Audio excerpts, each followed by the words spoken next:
당 소속 선출직 공직자가 중대한 잘못으로 재보선을 실시하게 된 경우 해당 선거구에 후보자를 추천하지 아니한다.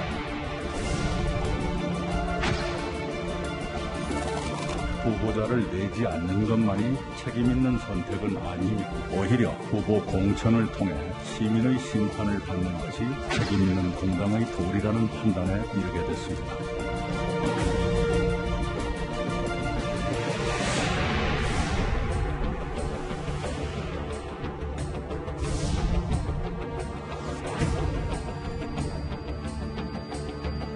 너무 이중성이고 전 있을 수 없는 궤변이자 정말 정치의 모든 벽을 떨어뜨리고 있는 것이 여당 아닌가 생각합니다.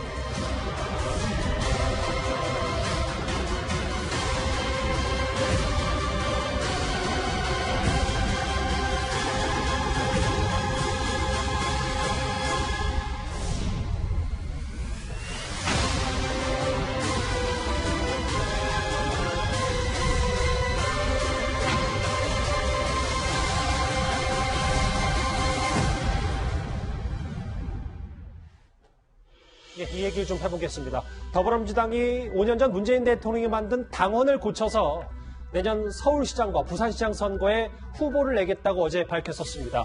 오늘 야권에서는 수위 높은 비판이 나왔습니다. 말에 믿음이 없으면 제대로 서지 않는다고 하지 않습니까? 공자님 말씀이 사실이라면 민주당은 곧 넘어질 거라고 봅니다. 너무너무 이중성이고 국민에 대한 국민을 무시하는 것도 너무너무 도를 넘었다고 생각을 합니다. 전 있을 수 없는 궤변이자 정말 정치의 모든 벽을 떨어뜨리고 있는 것이 여당 아닌가 생각을 합니다.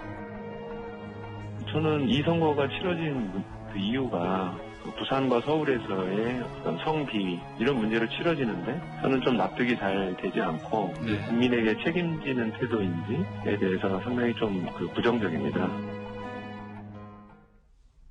새 야권 의원들의 말을 좀 종합하면, 정의당은 좀 빼고요. 김구식 교수님. 일단 여당이 아닌 의원들의 얘기를 좀 들어보면, 그러니까 핵심은 민주당이 잘못해놓고 어떻게 후보를 내냐, 이건 것 같습니다. 그렇죠. 그런데 이제 대부분의 경우도 저도 그렇게 생각했습니다만 어떻게든 구실을 만들어서 낼 거라고는 생각을 했어요. 근데 저렇게 갑자기 느닷없이 아무 사과나 그런 유감 표명 없이 했다는 게 저는 좀 놀랍고요. 제일 중요한 것은 저 부분에 대한 그 공천을 배제한다고 하는 스스로 규정했던 것은 민주당 당원에 규정하고 있는 건데 그것을 2015년에 지금 문재인 대통령이 당대표일 때 혁신안으로 그걸 받아가지고 당원에 넣은 겁니다. 그렇다고 한다면 애매한 지금 당원들한테 의사를 물어서 전당원 투표를 해가지고 고칠 건지 말 건지 모르겠다는 것은 사실은 문재인 대통령한테 먼저 물어보는 게 저는 순서라고 생각합니다. 문재인 대표가 당대표였을 때 만든 당원이기 때문에 대통령님 이건 어떻게 할까라고 물어보고 그다음에 대통령도 거기에 대해서 의견을 좀 제시하는 게 저는 좀 듣고 싶은 내용이고요. 괜히 전당원 투표에서 당원들한테 고칠까 말까 물어본다는 건 사실은 당원들한테 사실은 당원을 빌면서 하면서 고치겠다는 의사 표시인데 저는 그런 부분도 굉장히 제가 볼 땐 좀 점담치 않아 보인다는 생각이 들고 두 번째로는 이 부분에 대한 것들이 약속을 해놓고 뒤집고 그냥 구두 약속이 아니라 이것은 당원이라는 것은 정당의 헌법과 같은 거거든요. 그 당원의 명문으로 규정해 놓은 것을 또 뒤집는 것이기 때문에 저렇기 때문에 여야를 막론하고 국민들이 볼 때 정치권은 불신의 정당으로 되는 거거든요. 저는 그러면서 정말 민주당에 또 나쁜 짓을 했다고 생각이 들고 또 하나 말씀드리면 이러한 것들에 대해서 민주당이 후보를 내서 안 된다는 걸 압박하기 위해서 하나 말씀드리면 경남 의령군수도 내년 4월에 보궐선거를 합니다. 의령군수 보궐선거를 하는데 그 부분은 국민의힘의 후보가 공직선거법 위반으로 300만 원을 벌금 받아서 지금 아웃된 거거든요. 그렇기 때문에 의령군수는 국민의힘에서는 후보를 내지 않기로 했습니다. 바로 그러한 것들이 국민들 앞에 그래도 하나라도 약속을 지키는 모습을 보이자는 건데 그러면서 민주당에서는 너무 욕심이 앞서고 있는 거 아닌가 싶습니다. 좋은 말씀은 엄청 감사드리는데 쪼개서 한번 얘기를 해주셔도 좀 고마울 것 같습니다. 왜냐하면 한 번에 한 숟가락씩 또 같이 해야 되니까. 이게 왜냐하면 최진봉 교수님 이렇게 얘기 지적을 하면서 물론 어제 이낙연 대표도 유감 표명, 사과 표명을 했습니다만 내년 4월 보궐선거 치르면서 800억 넘게 또 돈이 드는 것도 문제다. 벌써 이런 얘기도 나오고 있거든요. 그렇죠. 그러니까 물론 뭐 선거는 치러야 되니까 저 돈은 들어가긴 하지만 어쨌든 그 빌미를 제공한 건 민주당 후보들이었잖아요. 민주당 소속의 지자체장들이니까 그 책임에 대해서 비판받는 건 뭐 마땅하다고 봐요.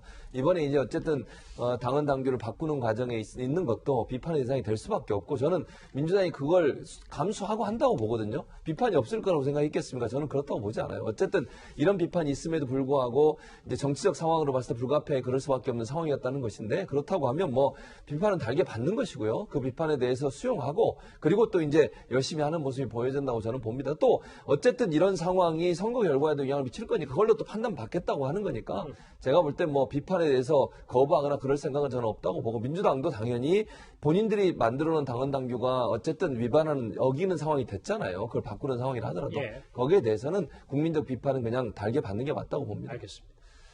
그런데 그럼에도 이번 공천이 더욱 논란이 되는 건요. 민주당의 당헌이 다름 아닌 문재인 대통령이 5년 전 당을 혁신하겠다며 만든 것이라는 이것 때문입니다. 당시 발언 들어보겠습니다.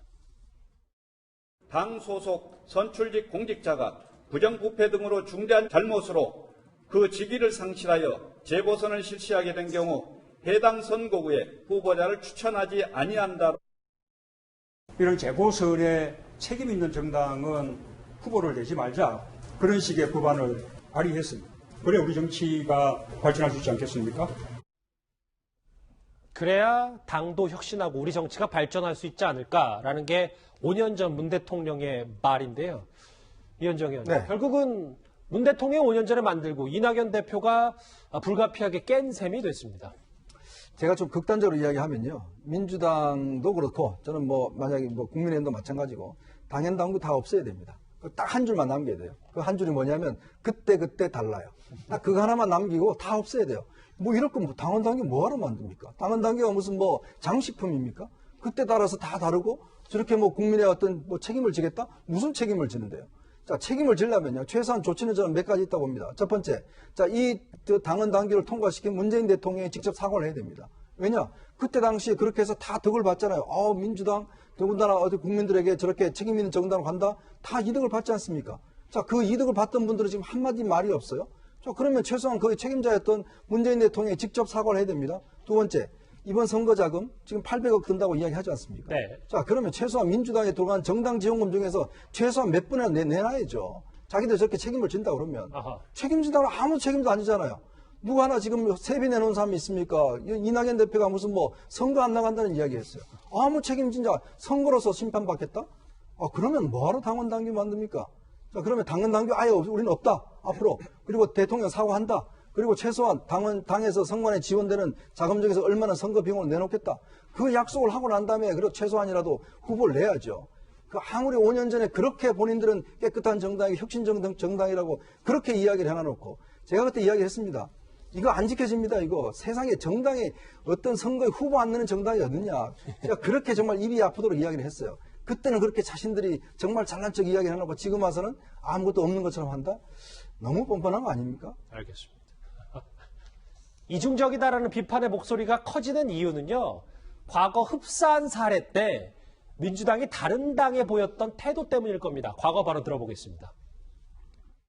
저희 당은 애초 무공천 방침을 바꿔서 다시 공천하기로 결정했다고 합니다. 참으로 후안부치한 형태가 아닐 수가 없습니다. 막대한 보수 국민들의 혈세 낭비하고 또 행정 마비시키고 그랬으면 새누리당이 책임져야 하는 거 아닙니까? 어떻게 책임집니까? 후보 내지 말아야죠. 뭐 당원에 대해서 얘기한 것도 얘기한 거지만 과거 그러니까 다른 당이 그 본인의 귀책사에 잘못으로 열린 선거에서 후보를 내니까 당시에 저 추미애 당시 대표와 문재인 당시 대표도 이렇게 비판을 했었거든요. 예, 저게 사실은 이제 민주당에서 저 당헌을 만든 가장 큰 이유가 뭐냐면요.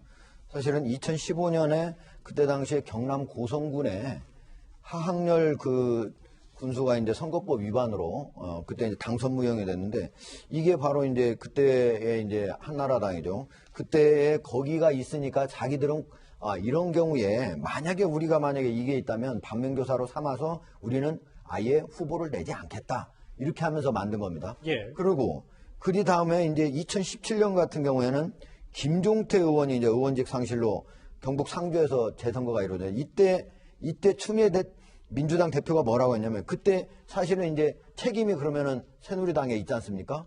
그러니까 원래 공천을 안 해야 된다고 했었는데 나중에 공천을 하게 된다. 그 방침을 처리해가지고 그러니까 그때 자유한국당의 무공천 방침 변경은 참으로 후한무치한 행태다. 이렇게 비난까지 한 사안인데 이제 시간이 흘러서 그렇게 계속적으로 역사적으로 줄기차게 비난해오다가 자기 자신이 일이 되니까 이번에는 그 당원까지 고치겠다고. 당원을 고치려면 그냥 방침은 그냥 말로 변경하면 되는데 이거는 전당원이 투표까지 해야 되잖아요. 이렇게까지 해가지고 하는 거는 제가 보기에는 사실은 둘 다 사실은 뭐 국민의힘이나 더불어민주당이나 저는 양쪽 다 자기가 한 약속을 지키지 않는 정당이라고 저는 봅니다. 다만 그럼에도 불구하고 이번 같은 경우에는 자기 정당은 정치개혁이라고 당원에 이거를 넣기까지 했고 그래서 앞으로 지키겠다고 약속까지 해놓고 이거를 지금 와가지고는 서울시장하고 그 다음에 부산시장 다음에 대선이 1년 뒤에 있는데 만약에 이게 저쪽에서 가져간다 그러면 그 다음에 대선에 상당히 어려울 것 같다. 어떻게든 이거 서울시장 이거 먹어야 되겠다. 게다가 서울시장 같은 경우는 해볼만 하다. 이러니까 먹어야 되겠다. 한다고 이걸 바꾼다고요. 저는 이런 식으로 하기 때문에 과연 정치가 과연 개혁은 될 것인가 진보할 것인가. 두 정당은요. 과거에 기초의원 정당 공천 안 한다고 그렇게 약속해놓고도 지키지 않은 두 정당 큰 차이 없지만 그중에도 이번 같은 경우에는 이 더불어민주당의 차이는 약간 더 크다. 비난의 강도가 더 커질 수밖에 없다라고 봅니다. 최 교수님. 네. 그래서 야당에서는 이번 총선 앞두고 비례 위성정당 안 만들겠다고 했다가 물론 뭐 정확히 만든 건 아니고 더불어시민당이라는 이제 플랫폼을 만들어서 이것까지 야당에서는 끄집어서 비판하고 나섰거든요. 야당 입장에서 그렇게 비판을 하겠죠. 뭐 당연히 야당에서 그렇게 비판할 텐데 그 상황도 사실은 물론 저도 기본적으로 만든 것 자체가 바람직하다고 보진 않죠. 위성정당으로 만드는. 근데 그런 상황을 만들어진 여러 가지 정책 상황을 보면 저는 여야가 다 문제가 있다고 봐요. 기본적으로. 물론 약속을 해놓고 지키지 않는 것에 대해서 비난받는 건 저는 당연히 비난받아야 된다고 보거든요. 그게 잘못된 현상이라고 저는 보고 약속을 지키는 게 가장 중요한데 어쨌든 양당이 다 자기들 이익 챙기느라고 서로 간에 조금 자기들이 어려울 때는 또 그렇게 얘기하고 이러면서 나오는 부분들은 좀 바뀌어야 될 부분이라는 생각이 들어요. 어쨌든 그럼에도 불구하고 민주당이 이번에 이렇게 본인들 입장을 바꾼 거에 대해서는 깊이 사과하고 계속 사과해야 된다고 저는 봐요. 예. 그래야지 국민이 그렇지 않으면 어떻게 그게 신뢰할 수 있겠습니까? 오늘 여당 의원들은 서울시장, 부산시장 보궐선거 공천하는 것 불가피하다라는 얘기를 좀 얘기했는데요. 그 목소리 한번 들어보겠습니다. 우리의 이제 당원상의 약속이라든지 이런 부분에 대해서는 송구하지만 더 원칙적인 책임을 다하기 위한 저는 어쩔 수 없는 수순이라고 생각합니다. 저희 당이 정한 방침을 일부 수정하게 된 것은 이제 국민들에게 죄송한 일이지만 대통령 선거의 성패까지 영향을 주는 선거이기 때문에 정당으로서는 이런 선택을 하게 되었다 이렇게 좀 양해를 드려야 될 것 같아요. 그럼 뭐 여기에 보면 또 원색적으로 비난한 야당 얘기 뭐 징글징글하게 이중적이다 뭐 이런 얘기까지 나오긴 하는데 이건 여기서 차치하고라도 여당에서 봤을 때 내부로 봤을 때 서울시장 그래도 내보내도 해볼만 하다 하니까 이렇게 좀 무리해서라도 하겠다라는 의미는 아닐까요? 사실 뭐 어떻게 보면 집권 여당이 서울시장과 부산시장이라고 하는 그 큰 선거를 포기하는 것은 조금 불리할 수 있다고 생각합니다. 그렇기 때문에 제가 아까 말씀드린 것처럼 분명히 예고된 수순이었는데 예고된 수순을 너무 좀 철면피 같이 이제 바꿨기 때문에 국민들한테 일단은 좀 비난을 받는 것 같고요. 그러나 지금 생각해 보면 서울시장 1000만의 수장을 뽑는 건데 대선을 1년 앞둔 대선을 코앞에 둔 서울시장 선거에서 만약에 질 경우에 그 후폭풍은 집권 여당으로서는 굉장히 클 수밖에 없는 것이죠. 예. 그리고 우리가 이재명 성남시장 때부터 지금 경기도지사까지 보고 있습니다만 사실은 기초단체장이나 광역단체장이라 하더라도 그 사람 한 명 한 명의 목소리와 그 사람 한 명의 파이팅이 정권에 대해서 굉장히 큰 부담이 될 수 있거든요. 그러면서 본다면 무공천을 위해서 서울시장과 부산시장을 내놨을 때 그 두 야당 시장이 1년 내내 대선을 코앞에 둔 상황에서 계속 여당을 향해서 또 문재인 정권을 향해서 계속 목소리를 올리게 되면 여당으로서 굉장히 부담스럽다는 생각은 분명히 들 것 같아요. 그러면서 낼 거라고 생각이 드는데 또 한편으로는 앵커께서 말씀하신 것처럼 부산시장은 힘들다고 치더라도 서울시장은 내면은 이 비난은 초기에 감소하더라도 이길 수도 있지 않을까. 여당 입장에서. 예, 그런 식의 또 계산도 있는 것 같습니다. 그래서 어찌됐든 국민 여러분께서 판단하셔서 내년에 서울시장 보궐선거에 대해서는 국민들이 판단한 그 결과대로 누가 옳은 선택을 하고 누가 옳았는지에 대해서는 결과가 입증할 거라고 생각합니다. 뭐 그땐 맞고 지금은 틀리냐라는 비판 목소리 있는 이 서울시장 공천 얘기 해봤습니다. 그런데 이어지는 주제도 관련이 있습니다. 다음 주제 바로 만나봅니다.